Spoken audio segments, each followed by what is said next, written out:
Bonjour, bienvenue à toutes et à tous. Nous sommes pour cette deuxième émission de Prends ou diabète en main, qui fait suite à Prends ou 10 pieds en main, la première série, autour de la condition diabétique et ses complications.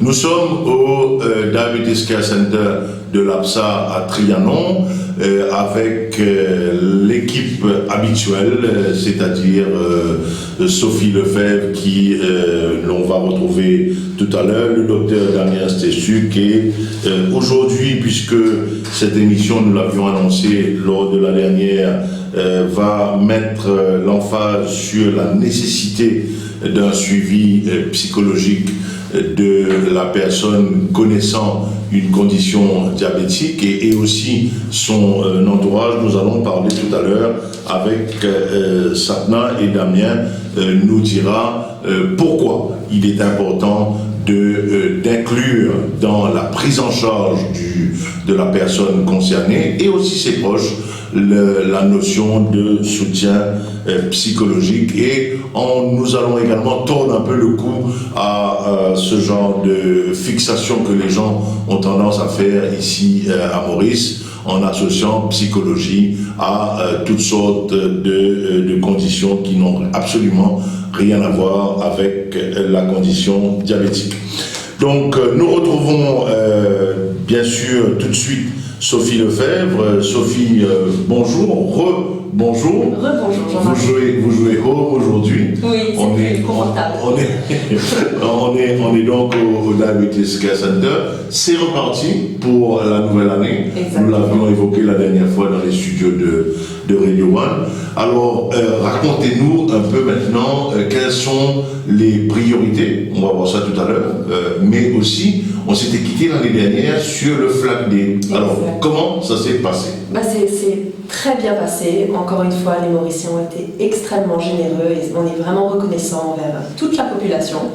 Donc nous avons été dans les rues des différentes villes et villages de Port-Louis les 22, 23 et 24 décembre. Nous avons embêté les gens, c'est vrai, pendant 3 jours, juste avant Noël. Mais nous sommes vraiment reconnaissants pour leur participation. Vous n'avez pas embêté, vous avez harcelé les gens.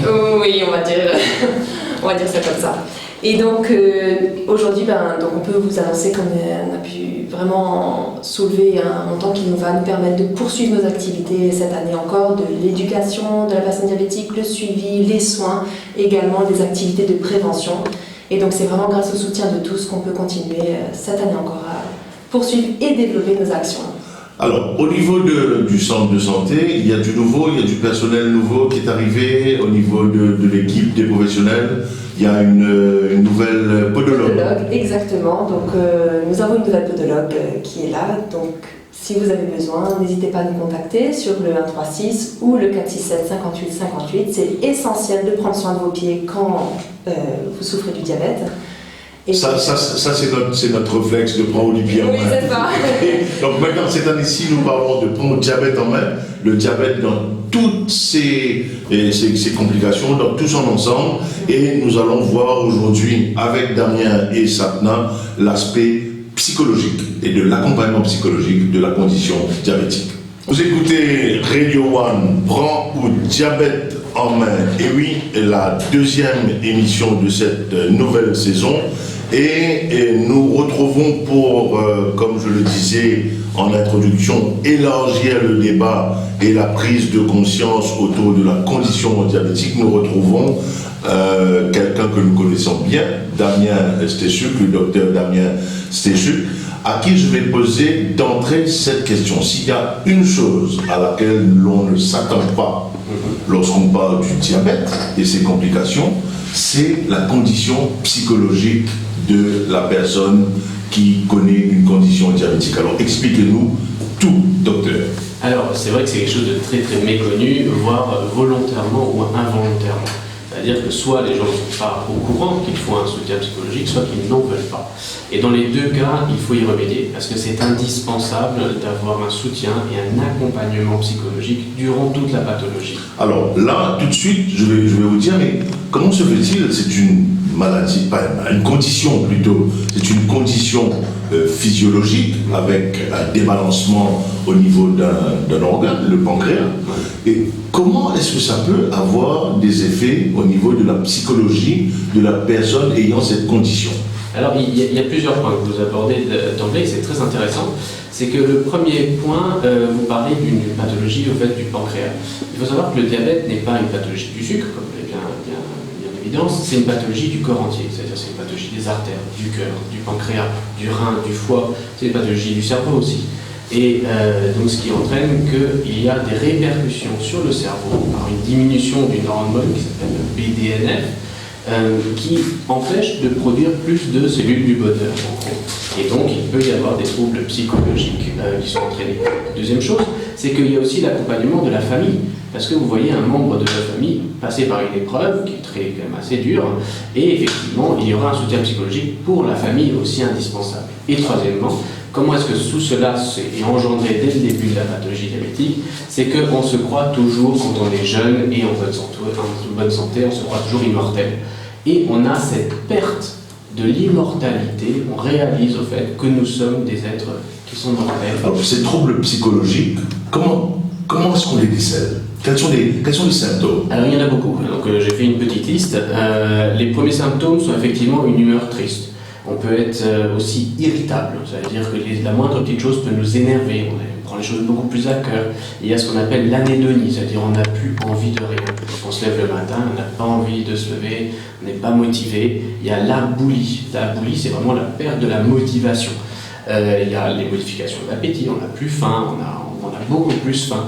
Tous ces petits symptômes-là ne sont pas spécifiques, mais ensemble vont nous orienter vers un... C'est une indication. Exactement. Il faut la prendre en compte. Ah oui, alors il y a aussi les troubles du sommeil, il y a la fatigue, quand vous avez du mal à vous concentrer.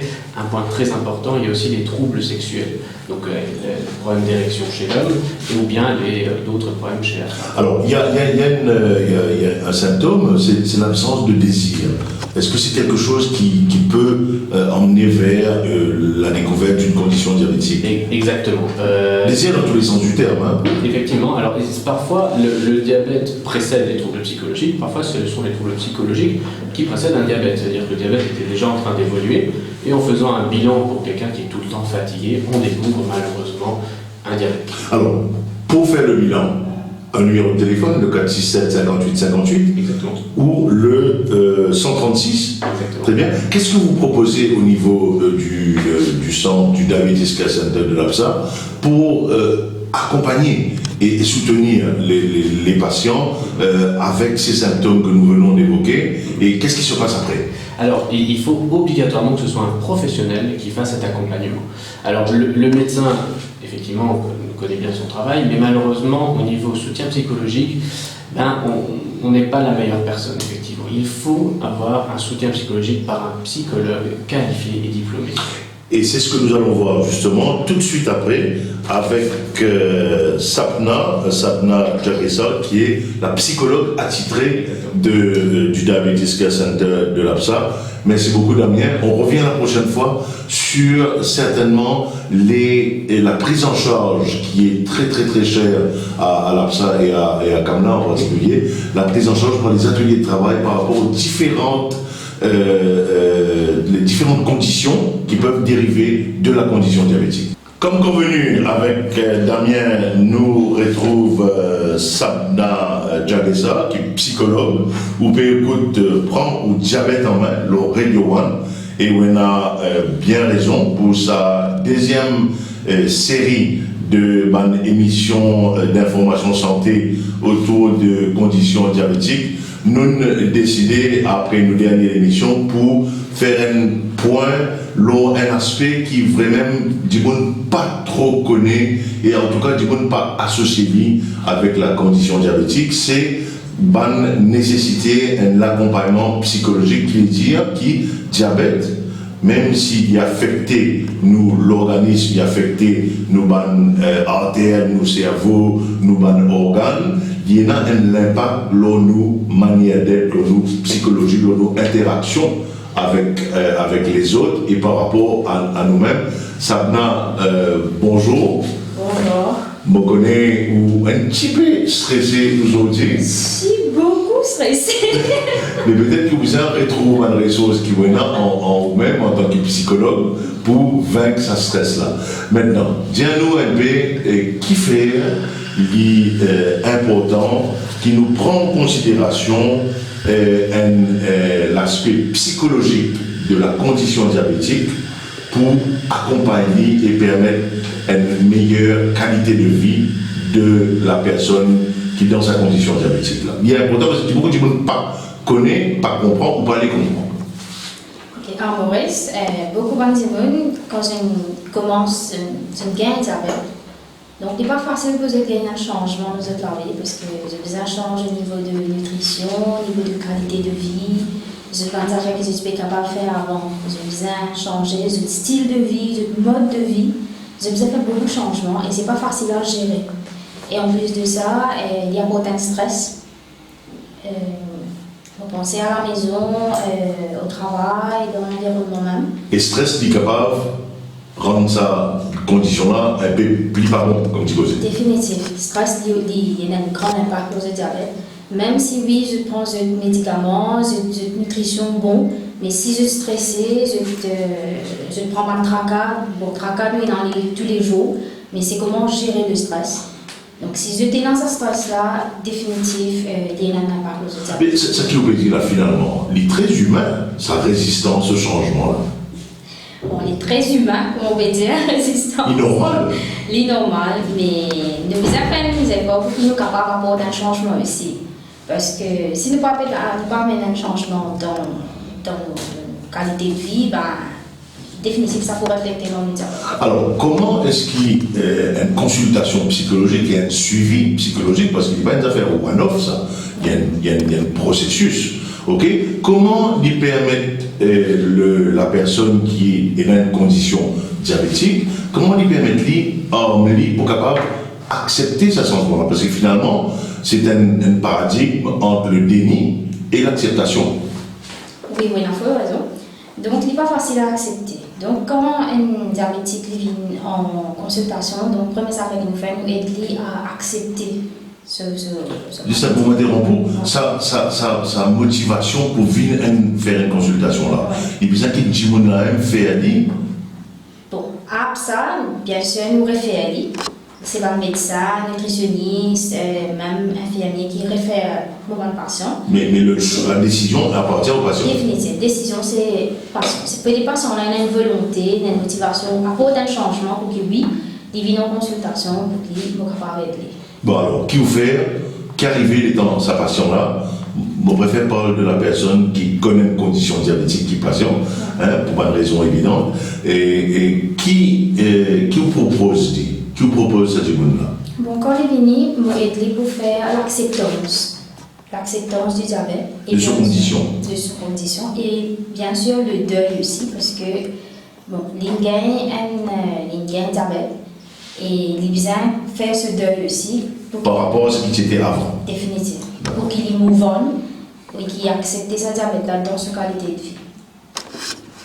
Ok, donc l'étant de faire sa deuil là, ok, comment en fait il y a une reconstruction qui lui a fait. Oui, donc il finit, nous commençons par la thérapie d'acceptance et de là on commence à amener ce membre de la famille dans nos thérapies. Donc prends ça, faire ça ma famille là et diabétique là aussi. Donc il y a important ce que vous pouvez dire parce que le diabétique n'est pas seul. Non. Mais très souvent il ressentit la solitude. Il sentit parce qu'il a tendance à couper de la réalité. Donc dans place de continuer à faire ce genre d'affaires qu'il peut faire avant, comme sortir, jouer sur un camarade, travail, sur une activité physique, il a tendance à renfermer un petit peu plus sur lui-même, donc isolé à la maison. Alors ça processus-là, il vous prend combien de temps? Bon, il dépend de la personne. Chaque dimanche est différent. Et là, dimanche capable de gérer un petit peu plus. Et là, un soutien de la famille un petit peu plus. Donc, la famille est ouverte comme ça, malade là, ce stress là. Mais il est différent pour tout le monde. Alors, si vous avez un conseil pour donner à des gens qui est dans une doutance, qui est dans qui n'a pas de symptômes, etc. Tout ce que vous dites aux autres. Bon, bien sûr, venez consulter nous pour que nous soyons capables de dire, parce que nous réalisons que le diabète c'est un gros mot, mais bon, nous essayons de dire comment nous sommes capables pour gérer et pour améliorer cette qualité de vie. Ok, d'accord. Donc, nous rappelle un petit moment. Merci beaucoup, Sapna. Nous rappelle le numéro de téléphone de l'APSA. Si on a un moindre doute, si on a ressenti un besoin pour cause ou stress ou bonnes conditions qui découlent de conditions diabétiques, ou téléphone au 467 58 58 ou bien au 136. Bien sûr, ou pour accompagner par toute l'équipe médicale, paramédicale, etc., professionnels de santé de l'APSA, et aussi, et c'est pour ça qu'aujourd'hui nous faisons une première avec Sapna, nous évoquons l'aspect du soutien psychologique. Nous pourrons retrouver Sapna dans les autres émissions, parce qu'il est important qui systématiquement nous vient c'est un processus normal dans la condition diabétique et qui nous tourne un peu le cou à l'idée préconçue par rapport à une consultation psychologique. Il y a une affaire qui est nécessaire et c'est tout qui lui permet de nous vivre beaucoup mieux dans nos conditions. Et bien voilà, c'est déjà la fin de cette deuxième édition de Prends au diabète. Je rappelle aux auditeurs que la page Facebook qui était Prends les pieds en main a été actualisée en Prends au diabète en main. Les questions sont les bienvenues. Nous allons, dans le courant de l'année, avoir 2 ou 3 interactions en direct avec le public, comme nous l'avions fait lors de la première édition. Sophie, on peut rappeler pour terminer les contacts d'APSA pour que les gens puissent prendre contact avec vous, contact avec les professionnels de santé, avec le centre pour pouvoir trouver ce soutien, cet accompagnement et surtout ce désir de se prendre en charge malgré leurs conditions. Exactement, donc surtout n'hésitez pas à nous contacter sur le 136 ou le 467 58 58 et vraiment notre équipe est là à votre disposition, on veut prendre soin de vous, on a juste besoin que vous veniez nous voir. Et que vous soyez prêts à prendre votre diabète en main. Voilà, c'était la deuxième édition de Prends au diabète en main, émission d'information santé de Radio One avec notre partenaire APSA, l'Association pour la promotion de la santé. J'ai oublié de le dire au début de l'émission, mais il n'est jamais trop tard pour le dire.